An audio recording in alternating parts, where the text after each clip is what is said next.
Custom code is not an asset, it's a liability. And every custom code, regardless of the language, will over time become a certain technical debt because you have to take care of this. And clean core is a way to, I would argue, reduce the debt in it. Still, you have to maintain your custom code, regardless if it's BTP built in any language or if you do it on stack in ABAP. But the key question here is, does your custom code harm your upgrade?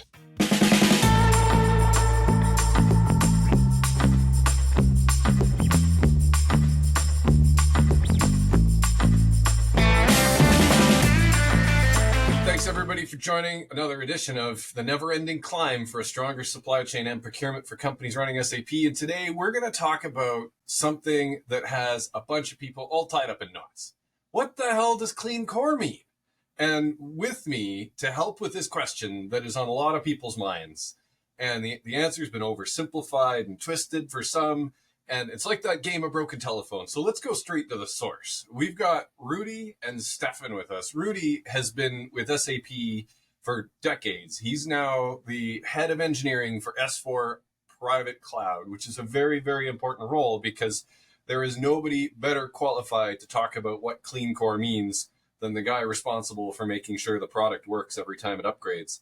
And Steffen, who is the head of BTP product management, which in many cases is what you would need to go and extend it, but not always. So with Rudy's decades of experience in development, experience, product management, and Steffen's experience in customer developer and partner roles and DSAG and as an executive leading SAP organizations, we've got a team that can get you the straight goods. So Rudy, Steffen, thank you so much for joining today. Thanks for having us. Yes, Ron, absolutely. And you brought a fun topic with you, right? It's really a good place. Yeah, it's on a lot of people's minds, right? And when we think about the giant migration of everybody that's trying to go from ECC to S4 and trying to get the most out of it, there's a lot of investments that were made that people don't want to feel like they have to throw it all away and start fresh. Sometimes they should, sometimes they shouldn't, and there's mixed opinions. And there's this term being thrown around, clean core. And as a customer and a partner and a solution extension partner that builds add-ons for SAP, it's near and dear to me. And there's different ideas of what does clean core mean? And I'd love maybe, Steffen, can you start us off with what does clean core mean from SAP's perspective, from product management, product engineering, from the people that make the stuff? Absolutely, absolutely. And as you already indicated, there's a lot of fiction around this topic. So let's try to carve this out and focus here today really on the facts. So in essence, it is a standardized guideline for all elements of the core so that you can easily upgrade your system. More formally, I would argue clean means that it is up to date, it is transparent, unmodified, consistent, and cloud compliant with everything that is around the core, so your ERP. This in turn does not mean that you must not have any custom code, but you have to follow certain rules. And the key aspect to consider is when it comes to extensions is that you decouple your custom code from SAP code so that one does not affect the other. For example, you can use APIs as a technical contract as a means for that. And it is predominantly focusing on the private cloud because here you have many options how you can extend your core. You can do it in a clean way and in other ways. While public cloud is clean core by definition. You still can extend it, but you only have options that follow these clean core paradigms. So in essence, it's a way how to extend a system and how to maintain your system environment to keep it upgradable so that you can follow SAP's innovation journey and ideally be on the always latest or N-1 release. I love it. And I think what I love about what you did there is you were talking about what clean core is. And you were also talking about what it's not. And the what's clean and what's not is it's a bit of a continuum, and there's a lot of different opinions on what that looks like. There's something super important that I think you touched on, and that's clean core. And part of why Rudy is here is primarily focused at the Rise private cloud and the on-premise S4 organizations, because S4 public cloud is always clean, right? Yeah, that's profoundly true as you put it, because I mean, public cloud requires extension just as other solutions. So there is no such thing like a finished ERP where a big corporation just lives up to the standard as it is. So there's always something that a custom adds on top, some fields, some integration to a new application. So all the usual stuff, there's nothing different, public cloud versus private cloud. However, the way that this extension is enabled is clean core by definition, because in the end, and that's also what's happening, we're upgrading in the public cloud all customers on one weekend, right? Unthinkable in private cloud or on premise, because there are all these individualizations. So the model of how you can use the solution is clean core by definition, to the point that Steffen has mentioned that clean core is a lot about being upgradable. So we must ensure, and there is no way around it. So this is taken care of by technology and not by governance. I love it. And I think that idea of who needs to be worried about clean core, and if you're on S4 public cloud, you can pretty much sign off now and save yourself the next 10 minutes because you're there. Check. If you're on premise or you're in Rise private cloud, this is where it gets more important. And I think there's a lot of CIOs, directors, architects, managers that hear noise about what clean core means. And then sometimes people are telling them, and I know I've talked to some customers that have been told, and they've even mandated no ABAP because that's a dirty core. And this, of course, feels a little bit funny because this can lead to some really funny outcomes of the combination of tools that are then mandated to be used to solve what maybe could be solved more simply. And that sometimes gets to this myth that either ABAP is dead or that any ABAP code is now dirty core, but you can write ABAP in S4 public cloud. So by definition, this is not dirty. It's simply rules, as you put it, around how it needs to be used. So what do you think about that? And what would you add for when to use what? Yeah. So maybe that quote, it's coming from Google, that custom code is not an asset, it's a liability. And every custom code, regardless of the language, will over time become a certain technical debt because you have to take care of this. And clean core is a way to, I would argue, reduce the debt in it. Still, you have to maintain your custom code, regardless if it's BTP built in any language or if you do it on stack in ABAP. But the key question here is, does your custom code harm your upgrade? And Clean Core provides a way that even with ABAP on stack, you can build your extensions in a way that it does not harm your upgrade.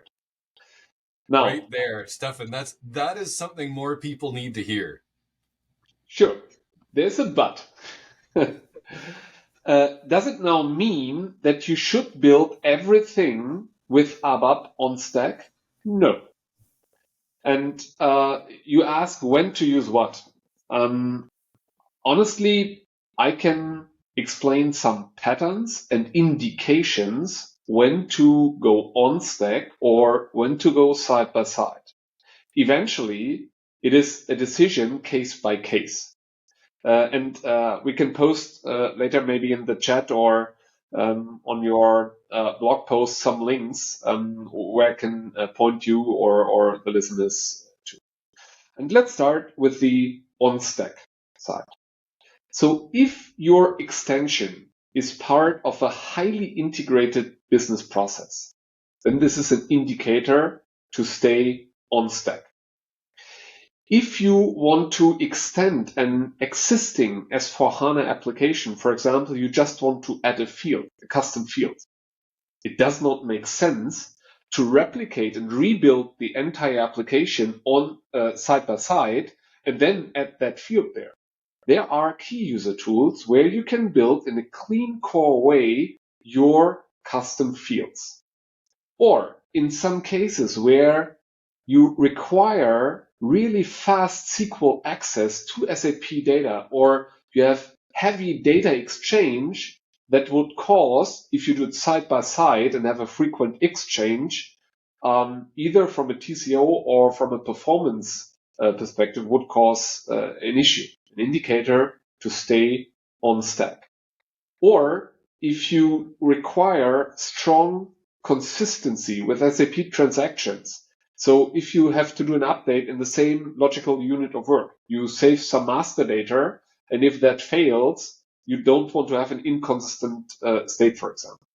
So these are indications to stay on stack and follow clean core guidance, which means using ABAP Cloud, etc., and not just doing it in the classical way. So decouple through the use of public APIs or using the 3-tier extensibility model, and we can post this link as well. So, now, Steffen, there's something important there. When I had a conversation over lunch with a customer, they had been told by a large organization that was helping them that it was absolutely forbidden to put an on-save validation for an invoice into the normal place that you would have put it before, just to do a quick validation on a couple of business rules that were right there. And they were told they needed to go and move that over to have the check done over in a side-by-side example before they could bring it back. But it was really a simple compare 3 or 4 fields as part of a before saving and return an error message and stop the save if that was the case. What I think I just heard, just to double check to make it like a concrete example, tie back to a real life conversation, was that sounds kind of silly to you too. So the answer is, again, coming from the goal of clean core. What do we want to achieve? We want to achieve a seamless as possible upgrade. Yep. To allow our customers to stay as current as possible. This is the guiding principle.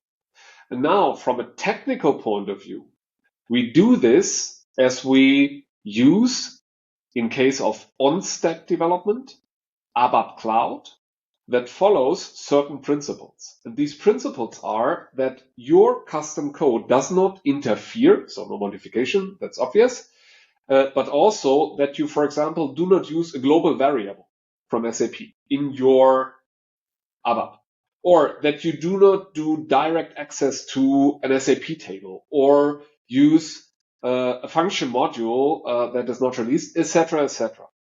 Yep. And therefore, ABAP Cloud ensures technically, with compiler checks, etc., that you follow these rules. So ABAP language version 5 technically only allows building on-stack code, regardless if it's PCE or public cloud, to build code that follows these standards. And to your example, I would argue it depends on where you put that code. If you put it at a released extension point, you're good to go. If you start modifying, well, not a good idea. If it's a legacy user exit, it's technically not compliant. It depends on where you put that code. But I definitely recommend having a read of the ABAP extensibility guide, which I will post you the link. That's super, super helpful, Steffen, because that sort of myth can create, if it's taken to the extreme, can create huge extra expense for organizations and overcomplicate something that could, should, or would be done simply and quickly. And I think that's going to help a lot of customers move a lot more quickly and stay clean. Yeah. When we think about the examples of extensions that you were using, there's some examples where, of course, ABAP is no longer appropriate.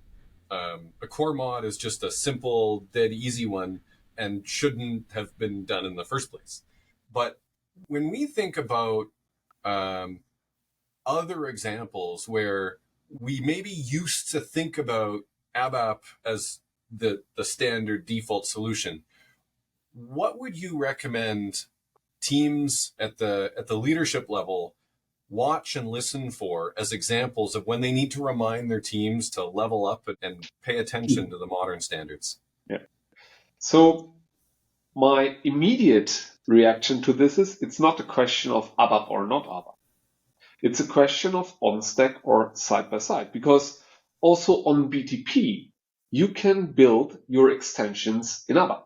So it's not a question, okay, I choose ABAP, then I have to stay on stack. If I choose a different language, yes, then I have to go side by side, but also side by side, I can use ABAP. So it's more a question of the architectural pattern. And let me make some examples or indications when I clearly recommend customers to go side by side. First one, remember, decoupling is the key word when it comes to clean core. So if you have an application that you want to build that you can clearly decouple from the core, then it's definitely an indicator to go side by side. Second, if you think of a hub scenario, so you have an application that integrates with multiple backend systems, etc., this is again an indicator to build that side by side on the BTP and then leverage the BTP capabilities for integration. Or if you look at it, I mean, you are a partner.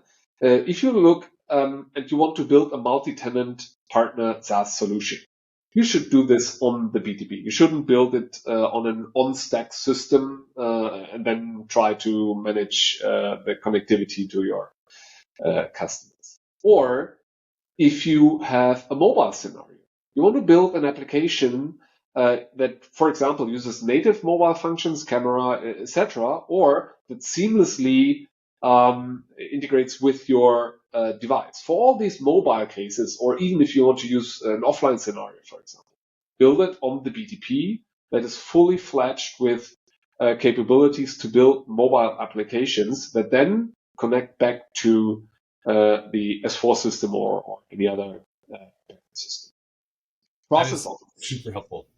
Yeah, process automation is a very common scenario. If you look at enterprise automation scenarios touching multiple systems, you wouldn't try to do this with an S4 system and try to do it on stack. Users that you don't want to have on your S4 system, you don't want to allow them accessing directly your S4 with a typical license, but you want to shield your S4 system with an application stack before. Scalable, elastic scenarios, peak load. You don't want to put your core system at risk if you have scalable scenarios, peak load scenarios that are hard to predict. Or if you want to decouple the life cycle.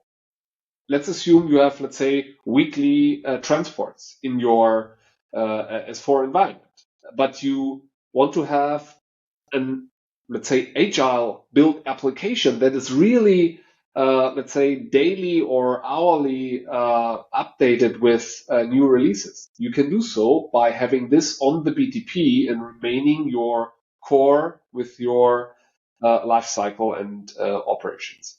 And coming back to the language topic, if you want to address the large audience of JavaScript, Java developers, etc., ABAP developers are a rare species. And if you want to address these pools of developers, they easily use BTP capabilities to build their application. I could continue, but these are typical indications and patterns when BTP as side by side is a very valid choice. And we recently launched the BTP guidance framework on help.sap.com. And if you scroll there down to the developer's guide and the development use cases, there you find some examples going into the direction I just mentioned. And there is, it's a little bit older, but still valid, the practical guide for senior IT leadership. I can post you the link as well. There's also metrics when to use what. And these are good assets to build knowledge about when to use what, but you also need to establish the governance around that. That really your partners, your teams adhere to these rules and do not build classic ABAP as they maybe did it the last decades. I would like to add one. Sorry, I would like to add one sentence to what Steffen just said. So fully subscribe to what he's saying, but what then some customers kind of look at as say sometimes doing something like quick and dirty in ABAP seems so cheap, right?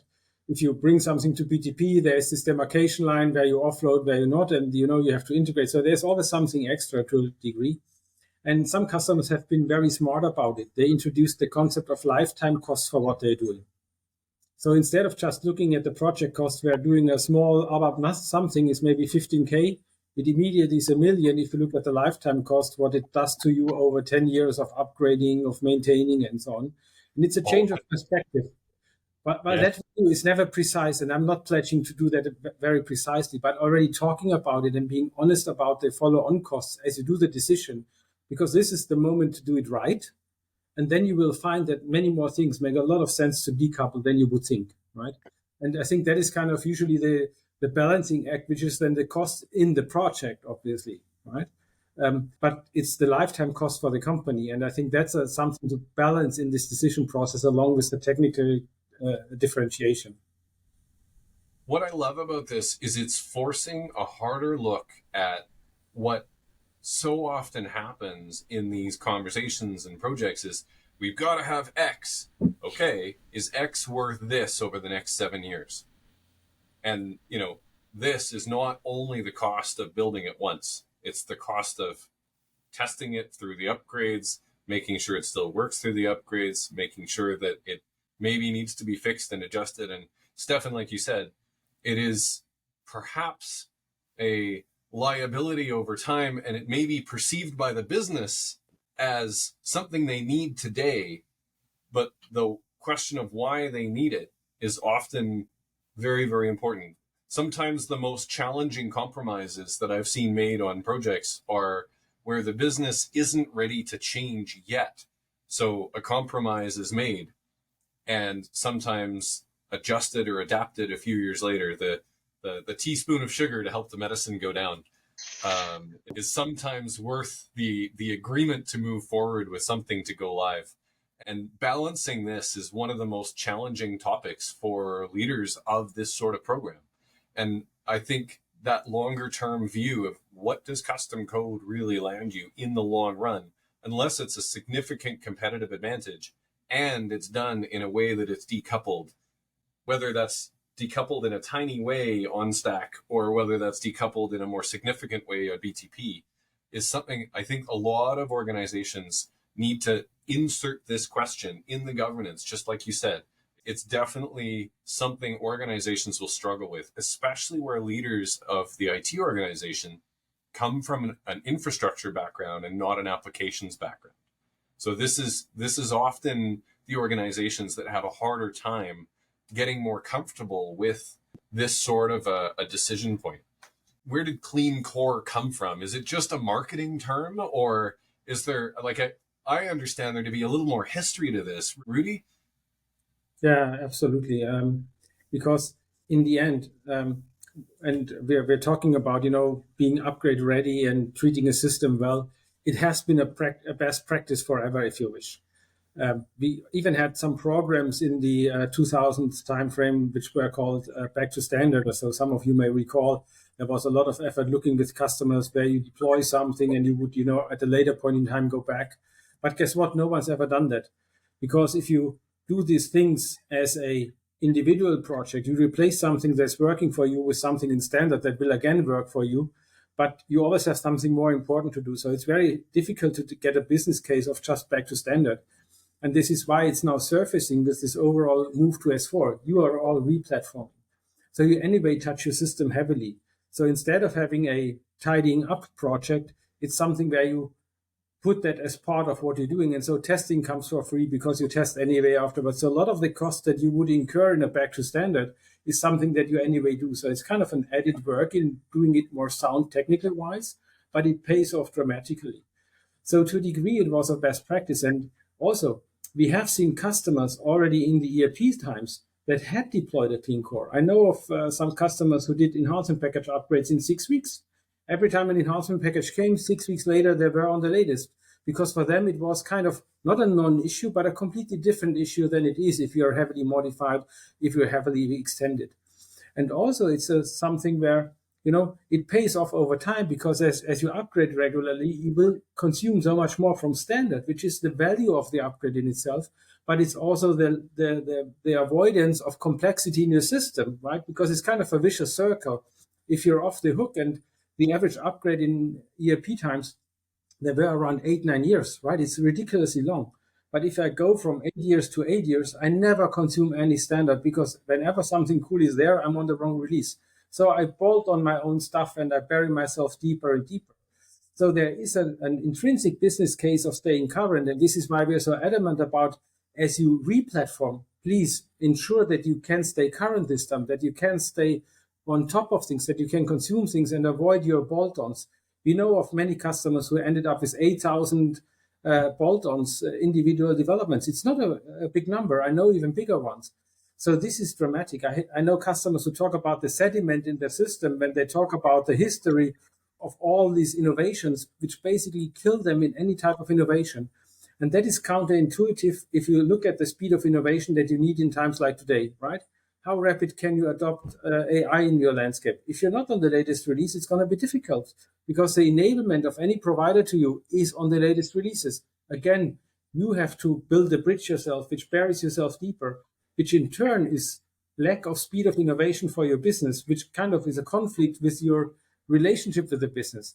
So, I may paint a big picture around the clean core topic, but in essence, I think it can be the one thing that changes a lot of what you're suffering. Yeah, and I think when upgrading, doing the technical upgrade, I know our last FPS2 upgrade, I think took our team 6.5 weeks, and that included deployment, testing, the whole thing. This is one of those things that would have been impossible even just 5-10 years ago for many organizations. But the trick is allocating enough time during that period to get the attention of the business groups that have some new toys, new features, new capability that add value that they need to take a little bit of time to go and look at and then see how they can adapt in. And that's the friction that I think it's a must. It's something that we need to start embracing, not avoiding. I want to echo that statement because traditional model of value generation with IT is all about I budget the next project. Business has asked for this. This is the value. This is what we deliver, match. If you're upgrading, you can change that around and say, guess what? Here's cool things coming. What do you want to consume? Usually that's not the case because if you upgrade every 8 years, that's a non-starter because you're off the hook for all these discussions. But as you move rapidly, you can consume value as it's getting presented to you. And that's a completely different game, which we usually don't play. Yeah, absolutely. And at one point, and I'm even quoting Rudy, it's like training the muscle. The first upgrade you do after 8 years is a painful exercise. But if you do it regularly, you're used to, the entire organization is used to. And then clean core is a prerequisite to make this happen.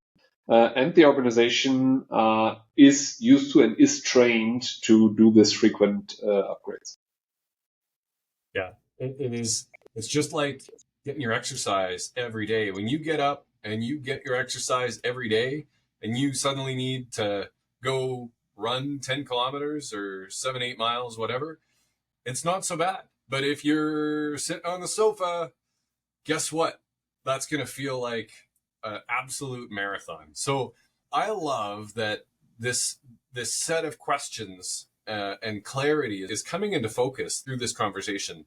And I know this is a little bit of a longer conversation than some of the shorter episodes that we usually do, but it's so important. And I think about questions from organizations that have made big investments in the past and say they've got hundreds of different iDocs that they're using for integration, and they've got this much budget to address something this year, and they want to get to the new stuff. And some people are saying, no, you have to get rid of all of the iDocs. But if somebody has to choose between something that's old and it works, and I'll call it maybe addressing technical debt before it comes due, or taking advantage of some of those new capabilities and getting their muscles, getting their environment ready, and taking advantage and adopting some of those new capabilities, what advice would you have for them? Yeah, absolutely. Don't. I don't know what the English saying is in German. We say throw out the baby with the bathtub. Is that English as well? Yeah. Don't throw out the baby with the bathwater. Yeah. So much. Don't fix it. Getting my lessons here, but I think this is how you have to think about it. There's an established technology, iDocs. Well, you are deployed in so many integrations. Just rip it out and replace it. No value really, right? It does what it does. But as you do the next round of innovation, maybe go to the next generation APIs, to modern ways of doing such kind of integrations. But a pure rip and replace is very difficult to judge. And it's really about innovation that you need to drive, right? I mean, again, if you go about Clean Core, some customers told me, one thing, first of all, since they deployed in 2003, upgraded every 10 years, never used any standard, they find so much in standard that has been built over 20 years that already reduces what they have to do. So Please understand the standard. This is an important part of the story. Second, as you build things out, really ask if it's needed or if it's just strongly desired by business. You will find that very often it's just strongly desired. Don't do those things if you can afford.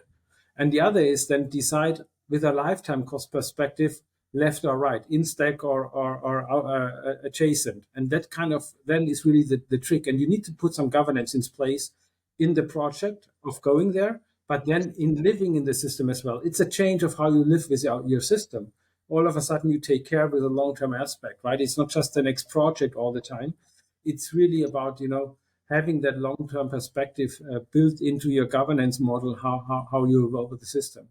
And many customers, and this is really, I know quite some, who go down to a tenth of their traditional extension that they've built, like going down from 4,000 to 400. It's something that we regularly see, right? If the systems are 20 years old, so there is a lot of opportunity with this kind of approaches. One of the things that leads me to is a question is if I'm an executive and I'm responsible for SAP and I'm thinking about, well, how do I even know how customized my system is? And one of the most useless metrics that often gets thrown around is I have 4,000 customizations, or I have this many customizations. But the next layer underneath that is, well, what is it? Is it well done? And I know there's been huge investments from SAP to help with that clarity. Can you tell folks about the new assessment and dashboard capability to help people monitor that? Yeah, we have invested into a Clean Core dashboard that basically takes our definition of Clean Core and maps it to your system. Underlying is a lot of the measurements, part of them we anyway already know, right? So the code usage analysis and all those kind of things. So we make use of a lot of the ABAP tools, but we collate that data, put it into context, and also map it to the definitions that we've put in place.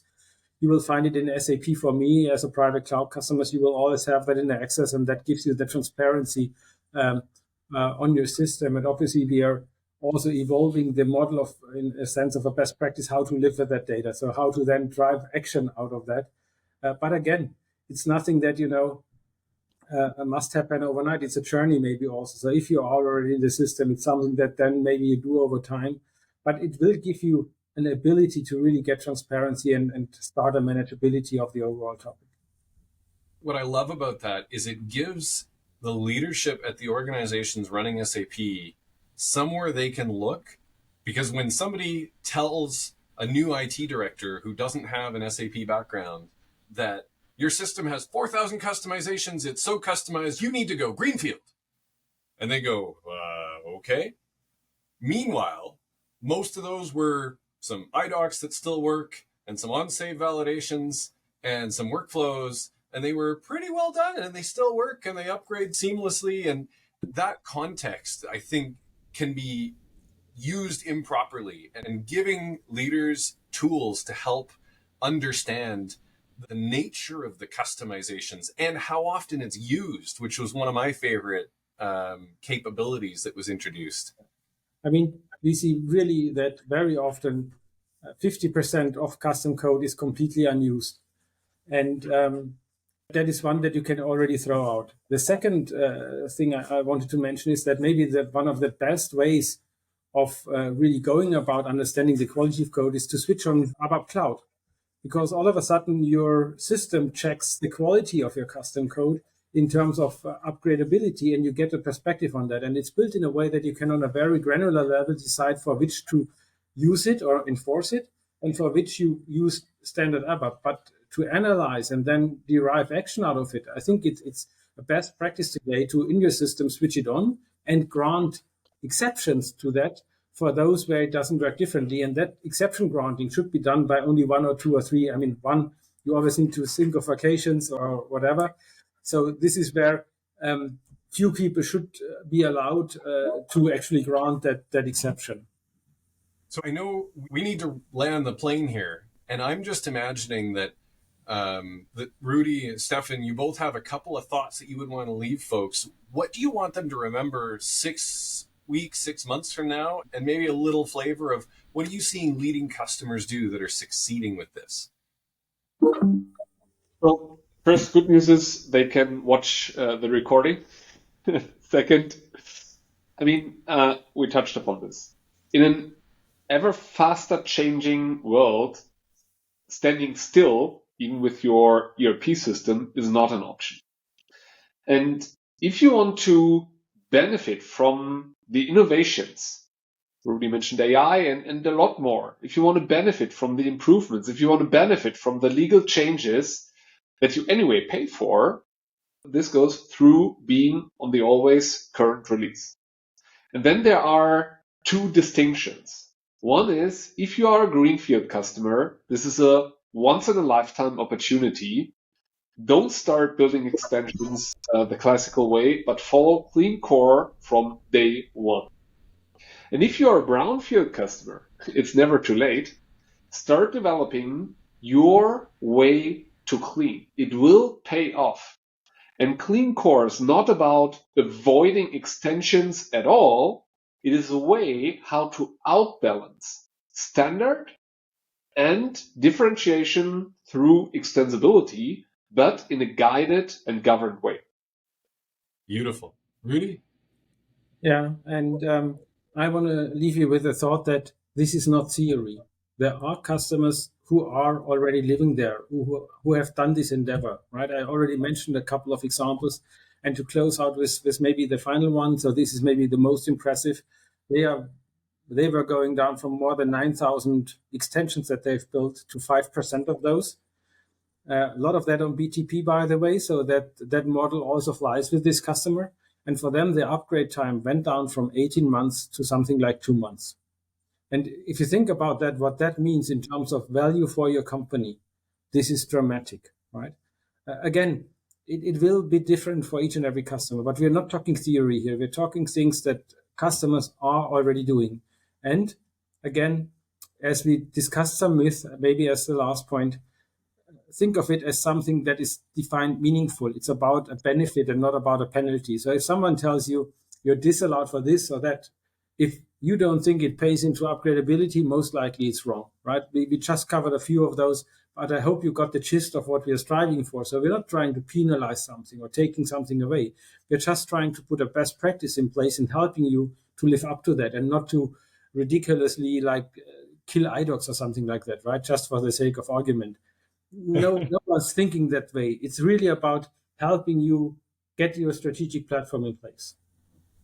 Rudy, Steffen, thank you so very, very much. I know anybody will benefit tremendously in helping them understand what the heck clean core is and get more out of it and make better decisions around that to help balance the need for standard with hemming those pants when you get a suit off the rack, because it's super hard to run fast if you don't hem those pants.